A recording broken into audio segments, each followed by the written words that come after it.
अस्सलाम वालेकुम नाज़रीन, मैं हूं आपकी होस्ट किरण राजपूत। सबसे पहले तो जिन प्यारे दोस्तों ने हमारा चैनल सब्सक्राइब नहीं किया तो जल्दी से लाइक शेयर सब्सक्राइब करें, कमेंट देना बिल्कुल नहीं भूलिएगा। आपके फीडबैक का भी हमें शिद्दत से इंतज़ार रहेगा। जी नाज़रीन, जैसे कि हमने अपने पिछले प्रोग्राम के आखिर में आपको बताया था कि पाकिस्तान के नामवर और लेजेंड साइंसदान डॉक्टर अताउर रहमान साहब ने, जो कि सर सैयद यूनिवर्सिटी की BOG यानी बोर्ड ऑफ गवर्नर के मेंबर थे, इस्तीफ़ा किन वजूहात और ख़दशात के पेश नज़र दिया था। और आज हम इसी हवाले से आपको मुकम्मल तफसीलात देने जा रहे हैं। इतना बड़ा नाम, मोतबर नाम डॉक्टर अताउर रहमान, आपको क्या लगता है नाजरीन कि सर सैयद यूनिवर्सिटी के इतने हाईएस्ट फोरम से डॉक्टर साहब ने इस्तीफ़ा क्यों दिया होगा,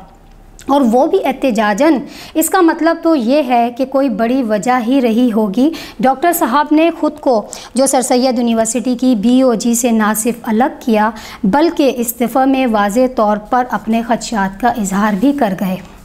नाजरीन, डॉक्टर साहब के दिए गए एहतजाजन इस्तीफ़ा से पहले एक बात आपको बता दें जो कि बहुत अहम है कि सर सैयद यूनिवर्सिटी में होने वाली करप्शन की बुनियाद असल में वो सर सैयद टावर ही है, जिसके नाम पर 15 करोड़ रुपए की खतीर रकम निकलवाने के लिए लेटर BOG में पेश किया गया। तो उस वक्त डॉक्टर अताउर रहमान साहब, जो कि BOG के मेंबर थे, इन्होंने सवाल उठाया कि इतनी बड़ी रकम किस मकसद के लिए निकलवाई जा रही है, क्योंकि 15 करोड़ रुपए से पहले भी कई बार करोड़ों रुपए सर सैयद टावर के नाम पर निकलवाए जा चुके थे, जिनका आज तक ना अता पता था और ना वापसी की कोई गारंटी।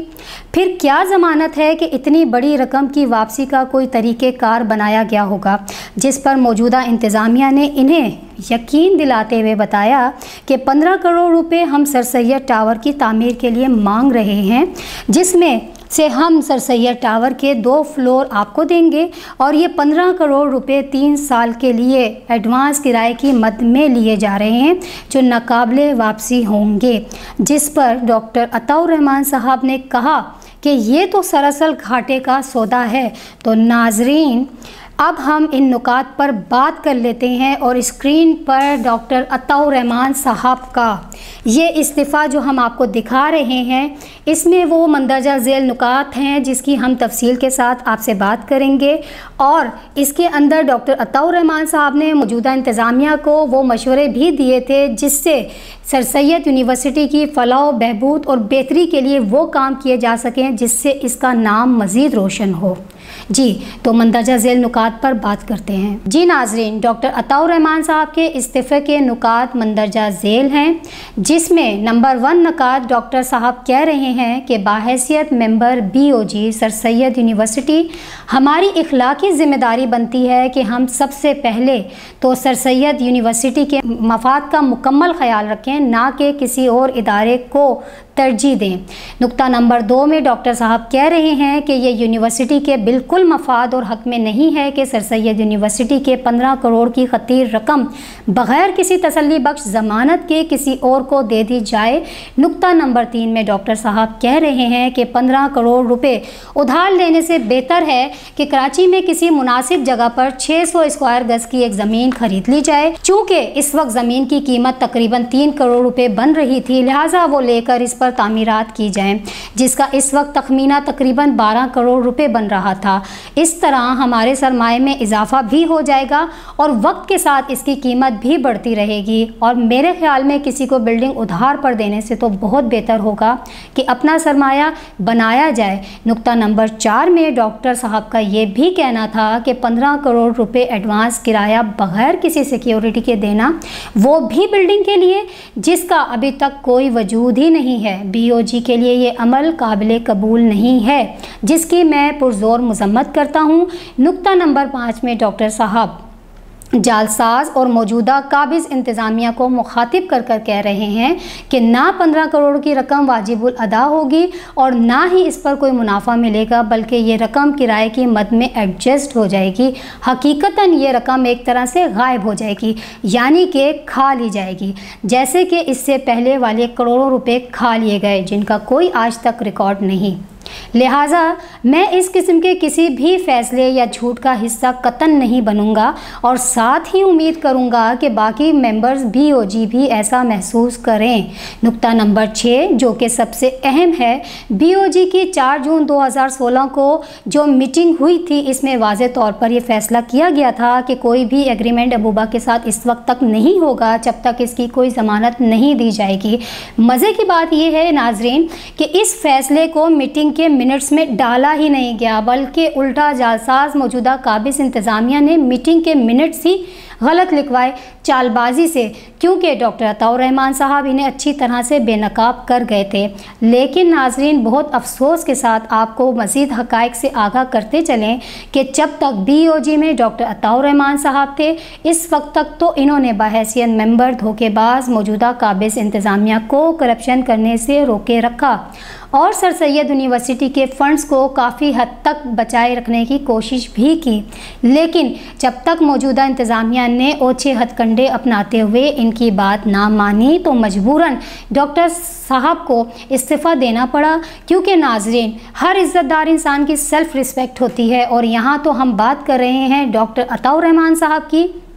जिनकी बात का और अल्फाजों का इतना वज़न है कि लोग तरसते हैं आपकी राय या मशवरे के लिए। नाजरीन, ये कैसे बेवकूफ़ और कम अकल लोग थे जिन्होंने फ़ख्र पाकिस्तान की बात नहीं मानी। जाहिर सी बात है, चोरों को तो अपनी चोरी से मतलब है, वो क्या जाने तालीमी इदारों का तकद्दुस और मयार क्या होता है। और चोर तो सिर्फ वारदात करने आते हैं, पैसा लपेटने आते हैं और निकल जाते हैं। अलमिया तो ये है कि सर सैयद यूनिवर्सिटी की मौजूदा करप्ट माफिया भी यूनिवर्सिटी के अरबों रुपए का फ़ंड 8 सालों से लूट ही तो रही है। जाहिर सी बात है नाजरीन, ना सिर्फ सर सैयद यूनिवर्सिटी इनकी अपनी है, ना इनके दादा नाना अब्बू की जागीर है, ना ही ये लोग शुरू से यूनिवर्सिटी संभाले हुए हैं। तकरीबन 8 साल झूठ की बुनियाद पर तो कब्ज़ा माफिया बनकर बैठे हैं। अपनी जालसाजी और बदउनवानियों की वजह से यूनिवर्सिटी को चिपके बैठे हैं ये लोग। जी नाज़रीन, अब हम बात कर लेते हैं नुक्ता नंबर 7 की, जिसमें डॉक्टर साहब ने अपने इस्तीफ़े में ये भी लिखा था कि सिर्फ 5 करोड़ रुपए किराए की मद में दिए जा सकते हैं, वो भी मुकम्मल एग्रीमेंट के साथ जांच पड़ताल करके। मगर मौजूदा झूठी और काबिज इंतज़ामिया ने इस मीटिंग के मिनट्स में 5 करोड़ की जगह 15 करोड़ का एग्रीमेंट रखा और BOG के पूछे बगैर इन्हें एतमाद में लाए बिना ही मिनट्स में शामिल कर दिया गया और भरपूर तरीके से अपने मकसद और चोरी को एंजॉय किया और भूल गए कि एक ज़ात ऊपर भी मौजूद है जो सबके खेल तमाशे देख रही है और इसके हाथ देर है अंधेर नहीं। बहरहाल नुक्ता नंबर 8, इसमें डॉक्टर साहब का कहना था कि हमारा अव्वलीन फ़र्ज़ बनता है कि किसी भी किस्म के गलत और झूठे फ़ैसले का हम हिस्सा ना बने और यूनिवर्सिटी के 15 करोड़ रुपए किसी भी गैर महफूज हाथों में ना दिए जाएं, वरना 15 करोड़ रुपए का खसारा तो होगा ही, लेकिन साथ में सर सैयद जैसे अजीम और बड़े नाम की जग हसाई भी है। नुक्ता नंबर 9, आखिर में डॉक्टर साहब का ये भी कहना था कि अगर ये एग्रीमेंट ख़त्म नहीं किया गया तो यूनिवर्सिटी को आने वाले वक्त में नाकाबिले तलाफ़ी नुकसान उठाना पड़ेगा और मैं हरगिज़ इस गंदे अमल का हिस्सा ना बनते हुए BOG से एहतजाजन इस्तीफ़ा देता हूँ और ख्वाहिश करूँगा कि BOG के बाकी मेंबर्स भी इनके काले धंधों का हिस्सा ना बने। मैं भी मौजूदा काबिज इंतज़ामिया के नापाक इरादों से ख़ुद को बरियो जमा करता हूँ। जी नाज़रीन, उम्मीद है कि आपको आज का हमारा प्रोग्राम पसंद आया होगा, जिसमें हमने मुकम्मल तौर पर डॉक्टर अताउर रहमान साहब के इस्तीफ़े के हवाले से, उसके नुकात के हवाले से बात की है और उम्मीद करते हैं कि आपको सर सैयद यूनिवर्सिटी के अंदर खेला जाने वाला खेल, जो कि सर सैयद टावर के नाम पर रचा गया है, अच्छे से समझ आता जा रहा होगा। नाजरीन, यहाँ पर खेल ख़त्म नहीं होता, आपको मज़ीद बताते चलें। ये हैं वो तमाम दस्तावेज़ात, ये तमाम कागज़ात जो कि 109 मेंबर्स की जालसाजी की गई, सिंध गवर्नमेंट की 2 इंक्वायरी रिपोर्ट इनके ख़िलाफ़ आई हैं। इसके अलावा सर सैयद यूनिवर्सिटी के अंदर सर सैयद टावर के नाम पर जो करोड़ों रुपए